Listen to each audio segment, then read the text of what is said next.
I'm not an Olympic athlete here. I'm just some fucking guy. So I think it's really important that people set the bar low enough that they can actually do these, these things they want to do consistently.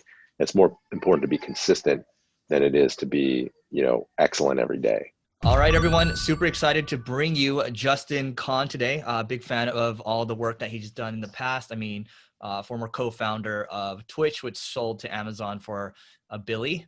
And he also founded a couple other companies. Now he's working on a couple new projects. Got a new podcast, got a new fund called Goat Capital, which we'll all talk about. Justin, first and foremost, welcome to the show. How's it going? It's going well. Thanks for having me, Eric.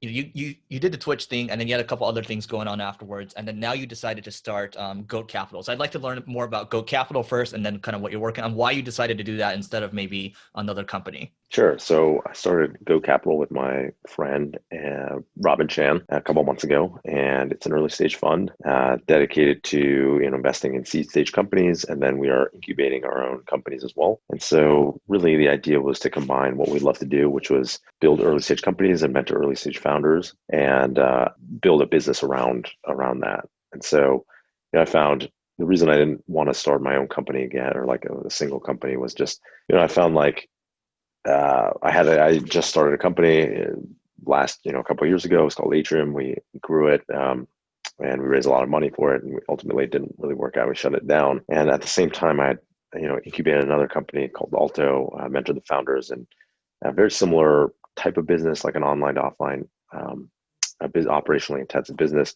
And that company, really grew and accelerated, and is now an 800-person company. It's a digital pharmacy company.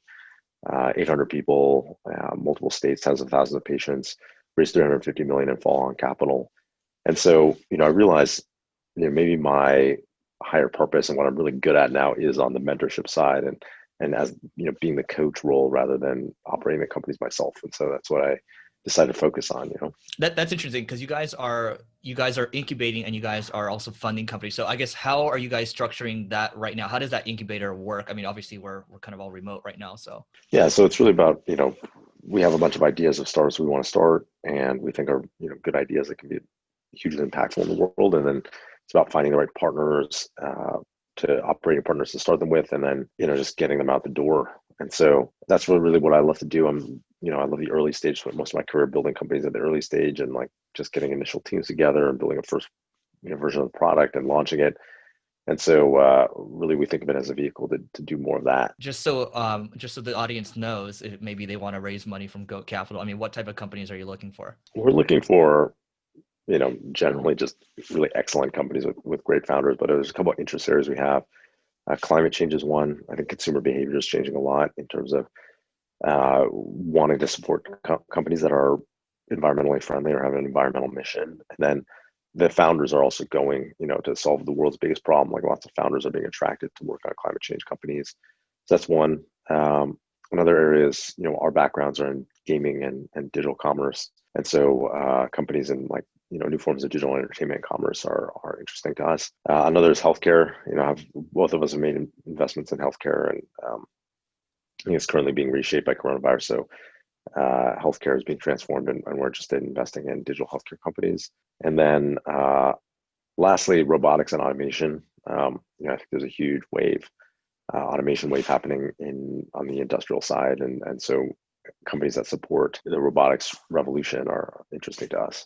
And I do want to talk about, I mean, you were part of the first batch for YC, and I think it's good for people to be aware of, what type of network, or how strong the network is. So can you talk a little bit about YC and kind of your experiences there, just so people know in case they want to apply in the future? Sure. Yeah. So I was a part of the first batch of YC in 2005. It's when YC just started. And Paul and Jessica, and Trevor and Robert, it was their idea. They launched it. They had this request for startups to apply, and then they accepted 8 companies in that first batch, and we were one of them, along with Reddit and Sam Altman's company, which was Looped at the time. And so, from there, it's grown into a network of thousands of founders. I don't even know how many now, probably like 5,000 plus founders, and thousands of companies. And obviously, it's a big organization today, accepting I think 500 companies a year. So it's it's almost like the Harvard Business School of Silicon Valley. It's a great network to be in. I think there's something about going through an experience where you're an early stage founder and you are surrounded by other early stage founders where, it's such a stressful experience. You naturally bond with the people around you. And so some of my best friends are, YC founders, either my co-founders or, Steve from Reddit. That's the experience is like really going through this foundational moment in your own story and then in your companies with surrounded by other people, like-minded people. You said your Snap went viral, and it was basically, I think, at the time, I might have read like one, like, oh, these are the people to follow on Snap, right? These are like the tech people to follow. And then I followed you. I guess, how big did you get on Snap? There's a moment where I was getting like 11,000 views a story or something like that. It wasn't that much, and then it plateaued. Like Snapchat did a number of things that made it like more difficult to grow. And they really didn't support the creators in the way that Instagram did, which I think is why Instagram like has kind of won, the celebrities and which is really the content that people want to create and the content creators, because Instagram create a lot more like support for those creators. I think Snapchat just kind of dropped the ball on that.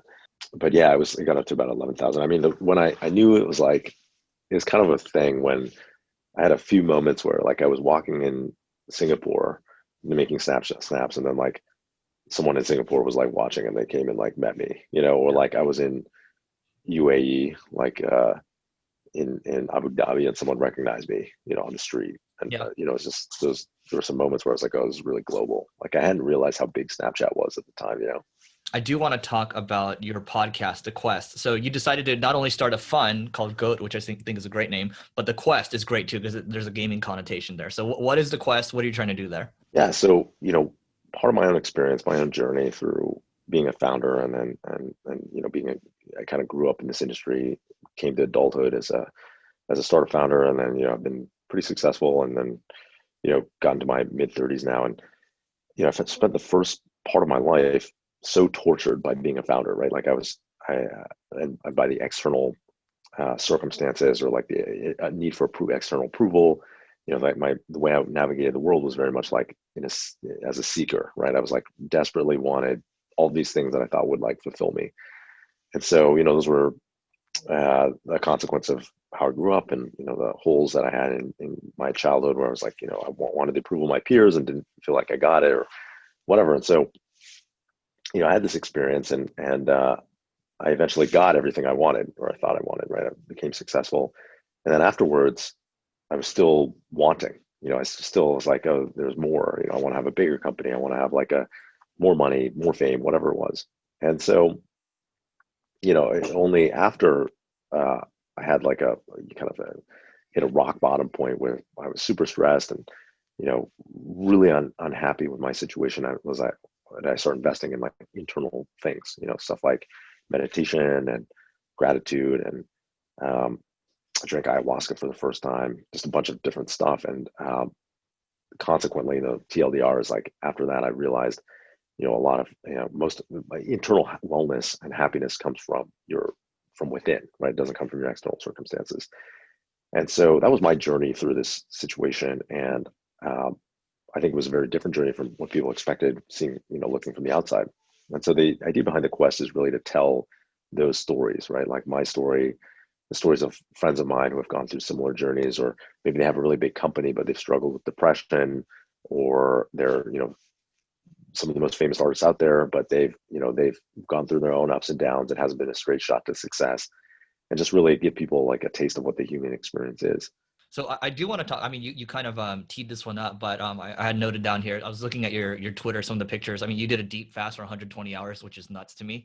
Talk about ayahuasca, talk about meditation, talk about all the things. So I just want to know, like, from you're not only optimizing your health, but you're optimizing your mind. So what are you doing exactly? And let's start with ayahuasca because it was kind of the there's this period of time where I was listening to podcasts and it was like there's ayahuasca binge, like everyone was doing it, right?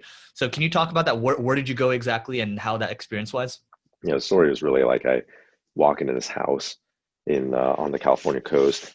I had no idea what to expect, and so we all sit down and they start the ceremony. I didn't know anything about like what a ceremony was, like what the kind of context really for taking this medicine is. We sat down and drank it, and it was the wildest experience I'd had ever in my life. It was almost like splicing three movies together. One movie was the Justin therapy show where like people in my life would show up and I'd be having these conversations, oftentimes very stressful, emotional ones with them. And then there was like the psychedelic movie where it was like Tron. I was traveling into this, alien city or something and seeing all these lights. And then there's this movie of like almost like a perfect storm. If you remember that, it's, from when I was a kid, where I was like felt like I was on this lifeboat in the middle of a hurricane or something, and I was just getting tossed around and feeling really nauseous and having going from extreme discomfort to moments of calm and clarity. And so it was like all these things were just cut together, and that was 6 hours of that. And then by the time I woke up, I was covered in a pool of sweat, and I was lying in my own sweat, and I was like one arm through the like wrong sleeve of my jacket, and I'm just like lying there like shivering, like I'm just recovered from the flu.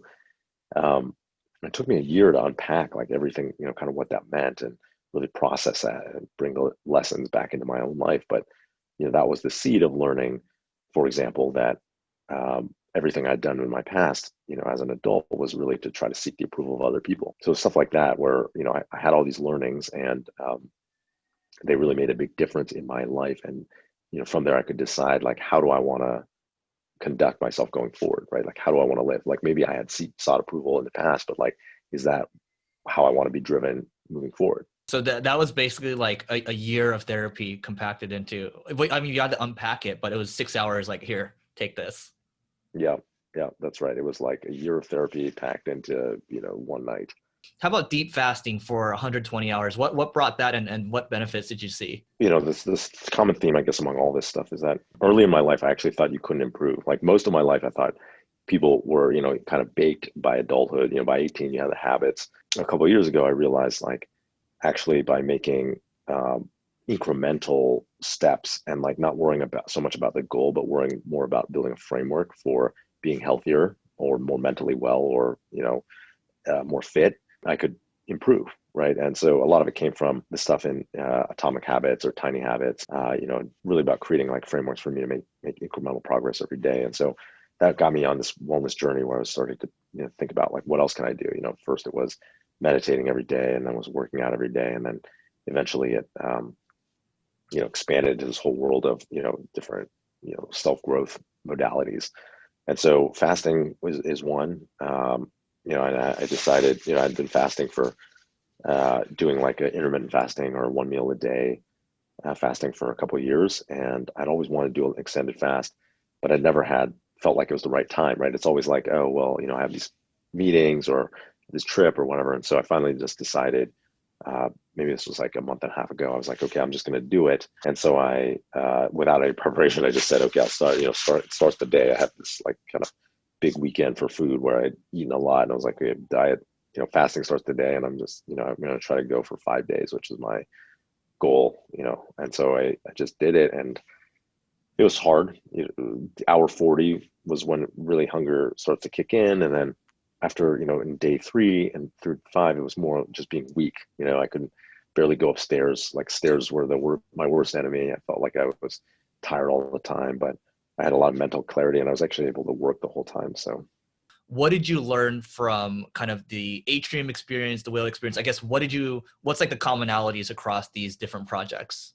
yeah, so like if the commonality among all the projects I've failed at is like insufficiently zeroing in on a specific set of customers and like what they specifically want. So I mean, I think that's the real thing. It's like not zeroing in on the customer well enough. And so, with Whale was like, okay, who are we really serving? It was this idea for a social app, but it wasn't clear like who was gonna, Yeah. benefit most from it. And I think with Atrium, it's like we were pulled in multiple directions between the clients and the lawyers, and I think we were trying to make it best for good for both parties, but like we really didn't have like a core constituency where we're like, okay, we're just building this to be the ultimate tool for this kind of lawyer or something like that. Justin, this has been great. What is the best way for people to find you online?